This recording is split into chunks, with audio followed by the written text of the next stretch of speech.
Assalomu alaykum kanalimiz kuzatuvchilari. Bugun kanalimizda Mirzakarim Norbekovning "Tentakning hayot tajribasi" nomli kitobini o'qib eshittirishni boshlaymiz. Marhamat. Tentakning hayot tajribasi yoxud ko'zing ochilishiga kalit. Ko'zoynakdan qutulish. Siz qo'lingizda juda antiqa kitobni ushlab turibsiz. Bu shunchaki ko'rish qobiliyatini qayta tiklashga o'rgatish bo'yicha qo'llanma emas, surunkali kasallar va omadsizlar uchun shunchaki falsafiy risola emas, balki harakat dasturidir. Bu yerda mustaqil ekspertlar xalqaro assotsiatsiyasi tomonidan 1998-yilgacha ma'lum bo'lgan muqobil sog'lomlashtirish tizimlar orasida eng samarali deb topilgan tizim ta'riflangan. Bu kitobning janrini belgilash qiyin, balki bunday hali bo'lmaganligidandir. Uning muallifi Mirzakarim Norbekov yorqin va kuchli shaxs. U ezgulik yo'lidan borayotgan hayotbaxsh nur, yaxshilik, mehr-muhabbat jangchisi, o'z ketidan o'zligini anglashga chanqoq bo'lganlarni ergashtirib kelmoqda. Bu kitob hech kimni befarq qoldirmasligi aniq. Hech bir odamni, kimdadir u salbiy tuyg'ular va tajovuzkorlikni uyg'otishi mumkin, kimdir esa uning antiqa tuzilishi zamirida o'zi uchun haqiqiy va yuksak ma'nolarni topishi mumkin. Bir so'z bilan aytganda, siz qo'lingizda satrlar orasida o'qish, qalb ko'zi bilan ko'rish, narsalarning asl mohiyatini bilish qobiliyatini aniqlovchi test kitobini ushlab turibsiz. Chin dildan test sinovlaridan muvaffaqiyatli o'tishingizni tilaymiz. Rus tilidan Shavkat Razzoqov tarjimasi. Qo'lingizdagi kitobning reklamasi. Quyidagi toifa odamlarga bu kitobni o'qish, qolaversa unga amal qilishni umuman tavsiya qilmayman. Hazilni ko'tarish qobiliyatidan mahrum bo'lganlarga, kelajakdan yaxshilik kutish nimaligini bilmaganlarga, arazlashni o'ziga kasb qilib olganlarga, yolg'onchilik fanini, ya'ni etikani mukammal o'rganganlarga, hamma odamlar yaramas ekanligini aniq biladiganlarga, ishdan bo'shatilgan yoki bo'shatilishga nomzod bo'lib turganlarga, qariyotgan yoki qarilik to'g'risida o'ylayotganlarga, ajrashgan yoki ajrashmoqchi bo'lib turganlarga, qarama-qarshi jins vakillariga nisbatan qiziqishni yo'qotganlarga, shuningdek, aqli oshib-toshib ketganidan bosh chirnog'i torlik qilayotgan odamlarga va ayniqsa burnining ustidagi ko'zoynaksiz dunyoni yaxshi ko'ra olmaydiganlarga. Garchi kitobda biz bu muammolarning barchasini hal qilsak ham, lekin bu sizga to'g'ri kelmaydi. Mirzakarim Sanaqulovich Norbekov psixologiya va pedagogika fanlari doktori, tibbiyot falsafasi doktori, professor, Rossiya va bir qator xorijiy akademiyalarning haqiqiy a'zosi, ko'pchilik ixtirolar va ilmiy kashfiyotlar muallifi, lekin bular to'g'risida keyinroq. Muallif to'g'risida. Mashg'ulotlarda Mirzakarim Sanaqulovich Norbekov bir gapni ko'p takrorlaydi: men xuddi boshqalarga o'xshagan odamman. Hech kimdan ortiq joyim yo'q va umid qilamanki, kam joyim ham yo'q. Men hayotimda erishgan narsalarga siz ham erisha olasiz. Muhimi buni istash kerak, xolos.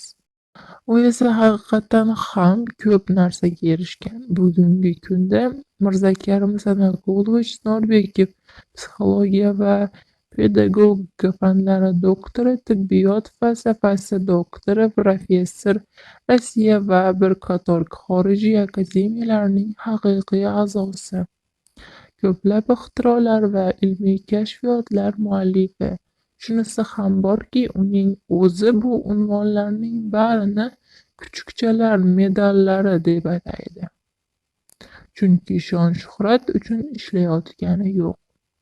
Mirzakarim Sanaqulovich haqiqiy tadqiqotchi, olim. Uni qiziqtiradigan sohalar doirasi juda keng.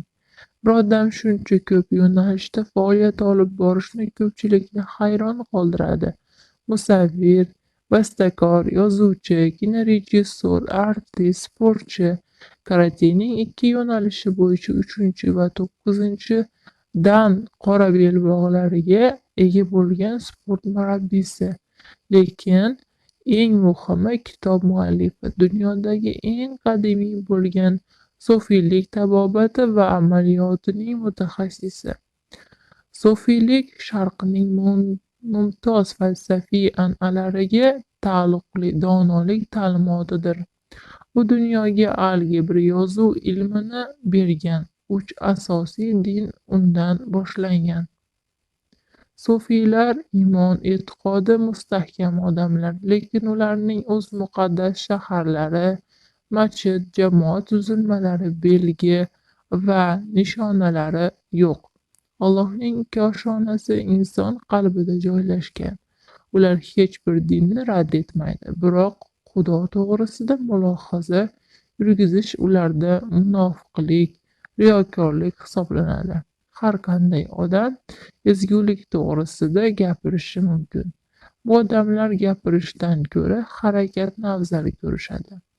Amallari, ishlari va o'z hayoti bilan ular mehr va muhabbat urug'ini sepishadi va o'z atrofidagi jamiki narsalardagi ilohiy nurni asrab-avaylaydilar. Sufiylar nur jangchilaridir. Ular ezgulik, mehr-muhabbat, uyg'unlik, go'zallik va donolik xazinabonlaridir. Tashqaridan qaraganda ular kundalik turmush tashvishlari bilan yashayotgan boshqa oddiy odamlardan deyarli farq qilishmaydi. Mehnat qilishadi, bola tarbiyalashadi, yaqinlariga g'amxo'rlik qilishadi. Ularning asosiy qoidasi dil ba yoru dast ba kor, ya'ni qalbing Allohda, qo'ling mehnatda bo'lsin. Mirzakarim Sanaqulovichni sufiy yoki jahongashta darvesh deb atash mumkin. U inson manfaatiga xizmat qilish yo'lini tanlagan. Asrlar davomida saralangan donolik ilmi ustozdan shogirdga o'tishini ta'minlash, bilimga tashna bo'lganlar ulardan bahramand bo'lishiga xizmat qilish yo'lini tanlagan. Faoliyatining har bir sohasida Mirzakarim Sanaqulovichning o'z shogirdlari bor. Ular u boshlagan ishni davom ettirmoqdalar. Bu esa bir joyda turib qolmaslikka, oldinga intilib yangi cho'qqalarni zabt etishga imkon bermoqda. Bunday inson bilan bir safda bo'lish oson emas. U bilan yonma-yon ishlab oldinga siljish uchun hamisha o'sish, o'zgarish va o'rganish kerak bo'ladi. O'ylaganlarini amalga oshirish masalasida kelganda u talabchan, qat'iyatli va dadil harakat qiladi. U har bir odamga o'zining ilohiy tabiatini namoyon qilishga imkon beradi. Sizga esa, muhtaram kitobxon, bunday imkoniyat kitob orqali beriladi. Eskilar osmonni birdamlik va abadiyat ramzi deb hisoblashgan. Odamlar bir-biridan uzoqda bo'lishsa ham shu damda yulduzlarga qaraganlarida ular birga bo'lishar ekan. Mana shu satrlar va varaqlar siz bilan bizni sog'lik va muvaffaqiyat yo'lida birlashtirish ramzi bo'lsin va har safar siz kitobni qo'lingizga olganingizda bilingki, biz birgamiz. Yozuvchiman deb da'vo qilayotgan kimsadan, ya'ni mendan. Hurmatli kitobxon, qo'lingizdagi kitob siz uchun ko'rish qobiliyatingizni qayta tiklash, qalbingizda yashiringan iste'dodlaringizni uyg'otish va o'zingizni shaxs sifatida namoyon qilishga yordamlashish maqsadida yozilgan.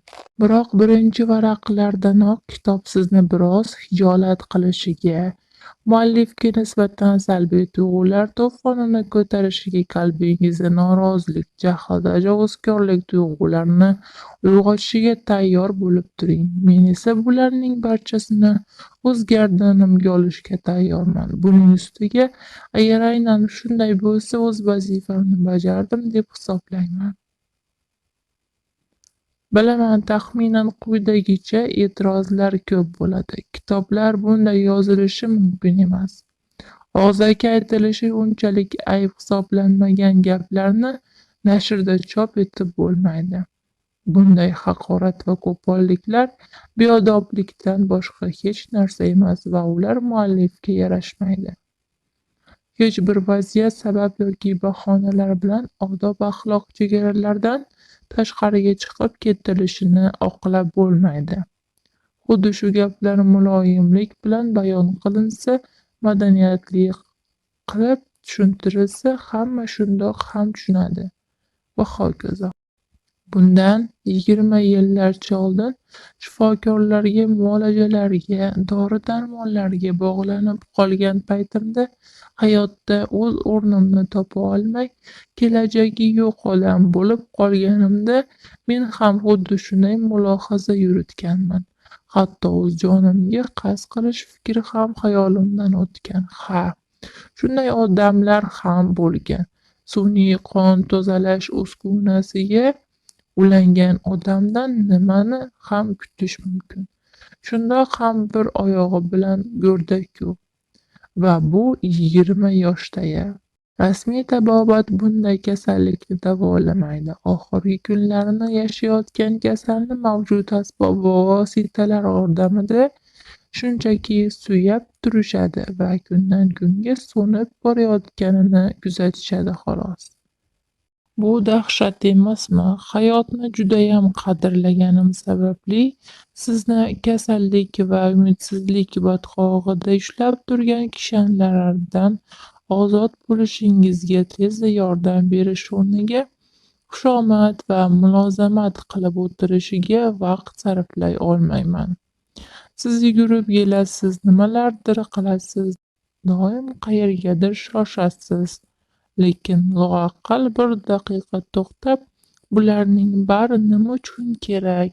Men qayerga boryapman va mendan nima qoladi deb o'ylashni o'zingizga ep ko'rmaysiz. Garchi ahyoni-ahyonda bo'lsa ham bunday bo'lmasligi kerak degan fikr yuragingizni zirqiratib turadi. Biroq vaqt yo'q. Doim qayergadir chopish kerak. Hamma gap qayerga va nima uchun degan savolda. Aslida esa biz bir qadam ham oldinga siljimaymiz. O'zimiz bilmagan holda doira bo'ylab yugurayotganligimizni sezmaymiz.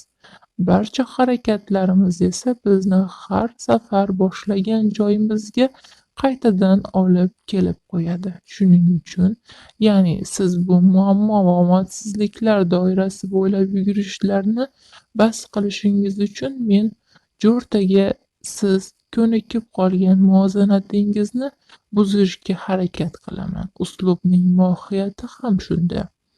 Bu odamning ko'rish qobiliyatini o'z irodasi va his-tuyg'ularini jilovlashi orqali qayta tiklashni jadallashtirish uslubidir. Ko'pchilik odamlarning his-tuyg'ulari xuddi qolipga solingandek, aniqrog'i ularning his-tuyg'ulari bichilgan. Ishga borishadi, ishdan qaytishadi, borishadi, qaytishadi, xuddi bir izda yuradigan mashinadek. Barcha hasratlari esa ichida. Agar tashqariga biron narsa chiqsa ham ko'pincha jahl, tajovuz chiqadi. Mening vazifam sizda chuqur o'rnashib olgan va ichingizdan sizni kemirayotgan bu azobni tashqariga chiqarishdan iborat. Siz qalbingizdagi bu chipqon bilan yashab yuribsiz. Uni esa yorish va yiringini tashqariga chiqarish kerak.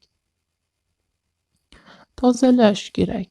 Ana shu sizdagi bunyodkorlik kuchlari, orzu qilish va niyatlarni amalga oshirish qobiliyatlariga yo'llar ochiladi.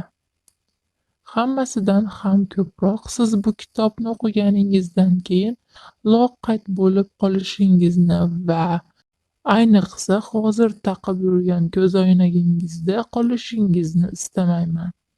Kitobda ongli ravishda qo'llanilgan tuyg'ular o'yini bu jarrohlik asbobidir. Juda oddiy formula mavjud. Kasallik turi fe'l-atvor bilan taqdirga munosib bo'ladi. Bundan kelib chiqadiki, gemorroy kasalligiga chalingan odamning fe'l-atvori qanday bo'ladi? Bu narsa vaqt va amaliy tajribada sinalgan, shu jumladan shaxsiy tajribada ham. Demak, o'z sog'lig'ing va umuman hayotingni yaxshi tomonga o'zgartirish uchun fe'l-atvorni o'zgartirish kerak.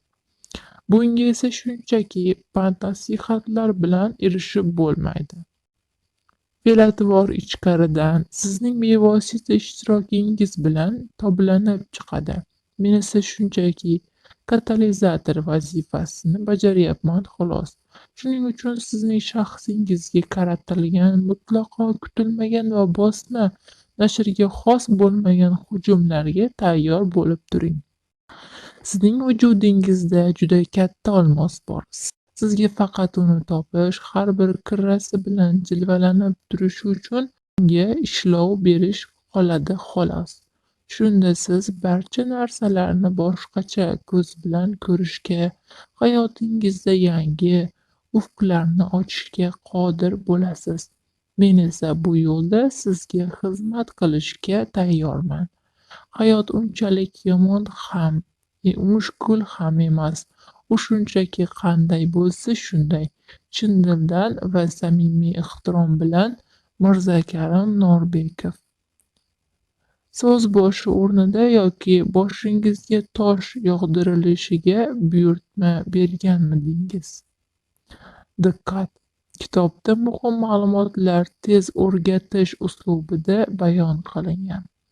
Sizda muallifga nisbatan paydo bo'lishi mumkin bo'lgan xafagarchiliklarga yo'l qo'ymaslik uchun iltimos kitobning tez o'rgatish uslubidan tayyorlangan dimlama va uni iste'mol qilish tartibi deb nomlangan bobi bilan tanishib chiqishingizni o'tinib so'rayman. Sizning qo'lingizdagi bu kitob kichkinagina darslik va uning ajoyibligi shundaki, u yalqovlar uchun yozilgan, ya'ni aynan siz uchun. Ko'zning ko'rish qobiliyatini yaxshilash juda oson va oddiy ish. Sizdan ozgina istak, miyangiz burmalarining jindakkina harakati va arzimas mehnat talab qilinadi xolos. Agar bu sizga ko'p bo'lib ko'rinmasa, unda bo'ldi, maqsad amalga oshdi. Muvaffaqiyatga erishish uchun esa bizning hisob-kitoblarga ko'ra 50 gramm miya talab qilinadi. Umid qilamanki, bu noyob narsa sizda bor. Garchi umid qilish bu bor narsa degani emas. Bugungi kunda mutaxassislarga mo'ljallangan taxminan 600 betdan iborat asar tayyorlanmoqda. Unda hamma narsa saranjom sarishta qilinib, joy-joyiga qo'yib chiqilgan. Hissiyotlar hissiyot tokchasiga, tana fiziologiya tokchasiga, sabablar, oqibatlar va hokazo. Bu sizga kerakmi? Menimcha yo'q. Hozirgi masala esa sizning ko'rish qobiliyatingizni qayta tiklashdan iborat. Darslik hayotda o'zini katta harflar bilan yoziladigan inson sifatida tan oladiganlar uchun o'z harakati va mehnati bilan ko'rish qobiliyatini yaxshilash yoki qayta tiklashga intiladiganlar uchun yozilgan. Shuning uchun bu yerda so'zimizni bayon etishdagi eng muhim chora samimiylik, aniqlik, lo'ndalik, ommaboplik, soddalikdan iborat bo'ladi. Boshqacha qilib aytganda, suhbatimiz ulfatlarga xos tarzda, ayrim joylarida esa sizga murojaat qilganimizda chekka qishloqdan kelgan va kayfi oshib qolgan fuqarolar so'z boyligidan ham foydalaniladi. Al-qissa, tayyor bo'lib turing. Tez o'rgatish uslubi 500 varaqda yozilgan matnni 2 og'iz shirin so'z bilan tushuntirishga mo'ljallangan. Qo'rqmang, haddimdan oshmayman. Shuncha yillar davomida yechilmagan muammolarni yelkangizda ko'tarib yurar ekansiz, demak shunchaki haqiqatda kim ekanligingizni aytaman xolos. Kitob yozilayotganida uning hajmi iloji boricha kichkinaroq bo'lishiga harakat qilindi. Haddan tashqari yalqovlarning ko'nglini ovlash uchun esa ko'rish qobiliyatini qayta tiklash mexanizmining bayonini bundan ham ko'proq, deyarli 3gina so'zdan iborat jumlaga qisqartirishim mumkin. Bu ham ko'plik qiladigan o'ta iste'dodli nodir yalqovlar uchun 3 so'zni biz uchun xorijiy hisoblangan tilda aytiladigan 3 harfdan iborat so'zgacha qisqartiraman va ularni tezyurar poyezdga o'tirib o'sha so'z tomonga qarab doimiy yashash uchun jo'nab ketishlarini iltimos qilaman. Xo'sh, qalay? Haqorat eshitib ko'nglingizdan nimalar o'tdi? Xafa bo'ldingizmi? Battar bo'ling. Nimaga deganda, birinchidan allaqachon o'zingiz, o'z hayotingiz bilan shug'ullanishingiz lozim edi. Ikkinchidan esa sizni xursand qilmoqchiman, siz tuzoqqa ilindingiz. Bu gap sizga tegib ketdimi? Demak, o'zingizni o'ta nodir yalqov deb hisoblaysiz. O'zining ichida biron ayb bor bo'lsagina kishi ta'nani o'z sha'niga nisbatan haqorat deb qabul qiladi.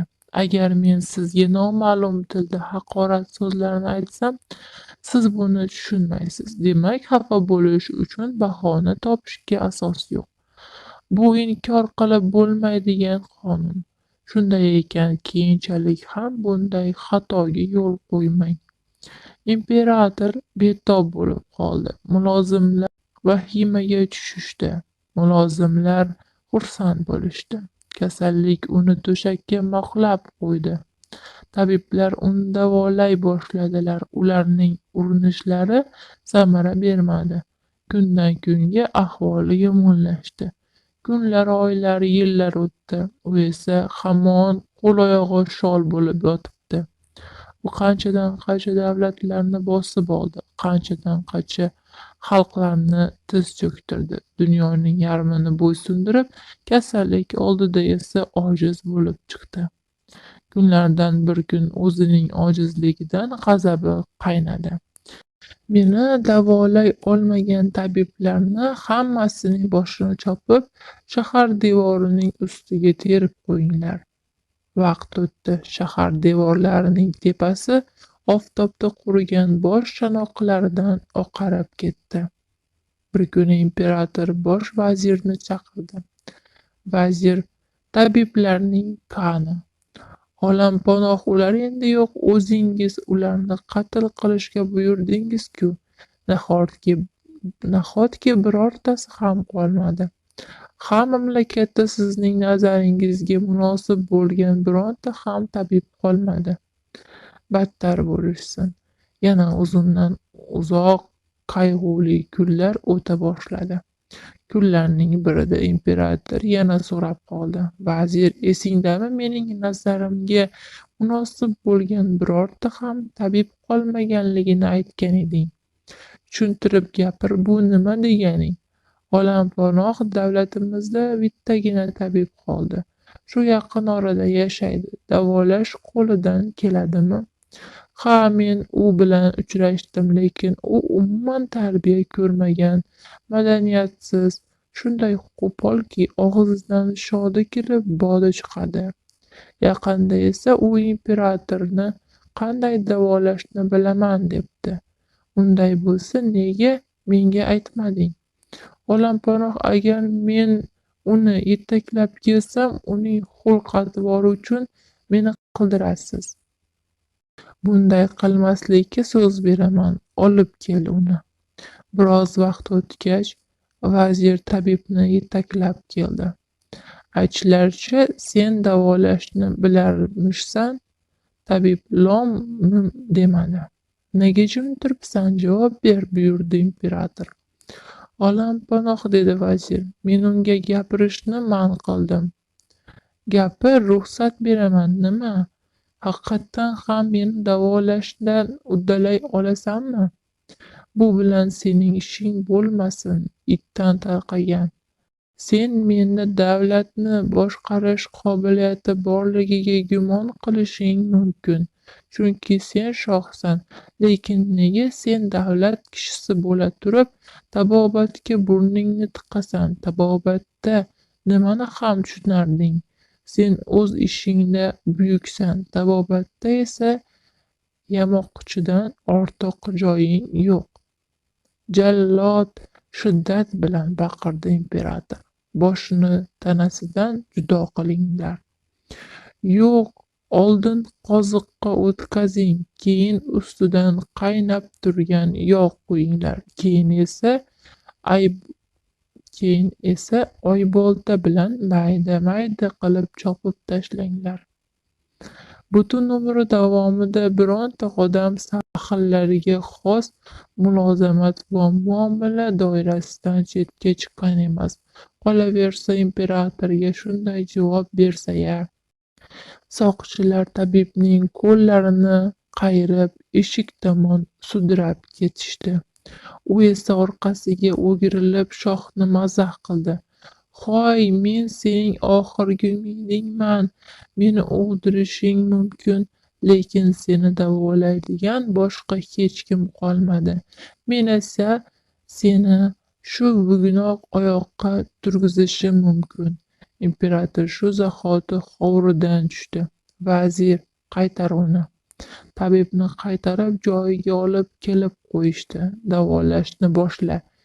Sen meni bugunoq oyoqqa qo'yishingni aytding, lekin oldin sen meni 3 ta shartimni bajarishing kerak. Shundan keyingina men davolashni boshlayman. G'azabidan yorilay deb turgan shoh tishlarini qisib g'o'ldiradi. Gapir. Ustiga bir xalta oltin yuklangan eng tez chopar otni saroy darvozasi oldiga olib kelishlarini buyur. Bu nimaga kerak? Bu seni davolaganim uchun menga sovg'a bo'ladi. Otlarni juda yaxshi ko'raman. Agar meni davolasang, senga har biriga bir xalta oltin yuklangan 40 otni sovg'a qilaman. Bunisi keyinroq qilasan. Mening ikkinchi shartim, seni davolab bo'lgunimcha saroyda bironta ham tirik jon bo'lmasin. Bundan maqsad nima? Seni davolayotganimda biroz og'riq sezishing mumkin. Baqirsang, dodvoylasang, birov eshitib qolishi mumkin. Bu esa shohga yarashmaydi. Mayli, roziman. Yana nima? Uchinchisi, xizmatkorlaringga buyurasan, ulardan birontasi sen chaqirsang ham 1 soatgacha yoningga kelmasin. Tushuntir. Ular menga xalaqit berishlari va oqibatda davolash oxiriga yetkazilmay qolishi mumkin. Imperator tabibning shartlariga ko'ndi va hamma saroydan chiqib ketishini buyurdi. Boshla. Nimani boshlayin? Qari eshak, davolash qo'limdan kelishini senga kim aytdi? Sen mening tuzog'imga ilinding. Mening ixtiyorimda 1 soat vaqtim bor. Sendek yaramas qonxo'rning adabini berish uchun qulay fursatni shuncha kutdim. Mening 3 orzuyim bor. Anchadan buyon qalbimning to'rida saqlab yurgan 3 istagim bor. Birinchisi, sening oliy toifa basharangga tupurish. Va tabib imperatorning yuziga maza qilib tupurdi. Qanday ahvolga tushib qolganligini tushungan hukmdor o'zining noilojligi va cheksiz g'azabidan rangi oqarib ketdi. Bunday ko'z ko'rib quloq eshitmagan surbetlikka qanday bo'lmasin qarshilik ko'rsatish uchun boshini qimirlata boshladi. Hali sen qimirlayapsanmi ha? Chirigan to'nka sassiq it. Tuf senga yana bir marta. Mening ikkinchi orzuyim, oh, qachondan beri sening hukmdorlik kaftingga siyishni orzu qilganimni bilsang edi. Va o'z orzuyini amalga oshira boshladi. Soqchilar, soqchilar, bo'kirdi imperator. Lekin bo'g'zini to'ldirgan siydikdan qalqib ketdi. U boshini olib qochishga harakat qila boshladi. Stamgarning oyoqlariga tishlari bilan chang solish uchun yelkalari bilan harakat qila boshladi.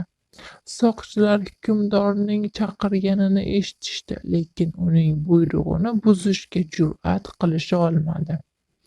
Ha, seni o'laksa hayvon, deb tabib uni oyog'i bilan bir tepdi. Imperator tepki yeb og'riq sezdi. U birdan yostig'i tomonida qurol-yarog' qo'yiladigan peshtaxta turganligini esladi. Hozir u xanjarini olib tabibning oyoqlarini nimtalab tashlaydi. U yakka-yagona istak tufayli, ya'ni zolimni jazolash istagida peshtaxta tomon intila boshladi. Sen hali joyingdan qo'zg'ala olarkansan-da, jirkanib, dedi tabib. Mening uchinchi orzuyim, lekin imperator bu qallobning uchinchi orzusini eshitgach, yaralangan yirtqichdek tishlarini g'ijillatib bo'kirib yubordi. U ming azoblar bilan joyidan qo'zg'aldi, yotog'idan pastga siypalanib tushdi va tirsaklariga suyanib, ilondek sudralib qurol peshtaxtasiga yaqinlasha boshladi. Chopib tashlayman, baqirardi imperator. O'z qo'llarim bilan qiymalab tashlayman. Madori qolmagan oyoqlarga turib, devorni yoqalab peshtaxtaga yetib bordi. Qaltiroq qo'llari bilan qilichni qinidan sug'urib oldi va orqasiga o'girilganida saroyda hech kim yo'q edi. U imillab zo'rg'a saroy eshigiga yetib bordi. Oh, bu ablahning tuzog'iga ilinib, unga eng chopqir otni berganligiga shu damda u qanchalik afsuslanar edi.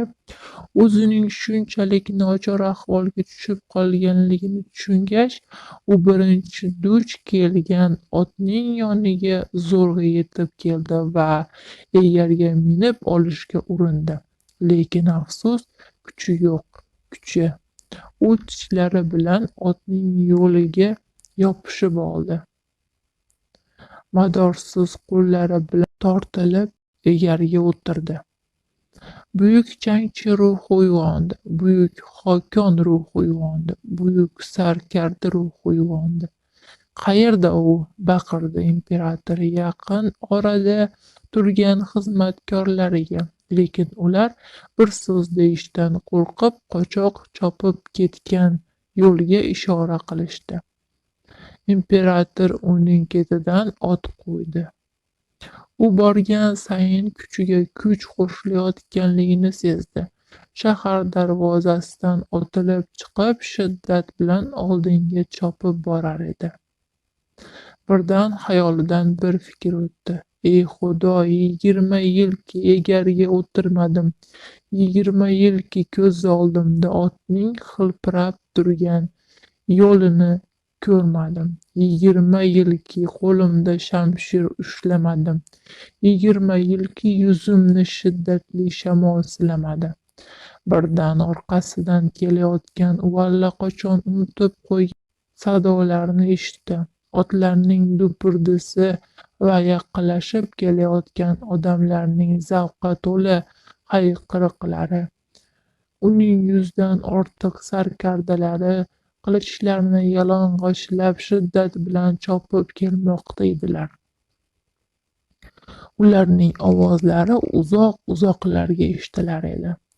Yashasin imperator!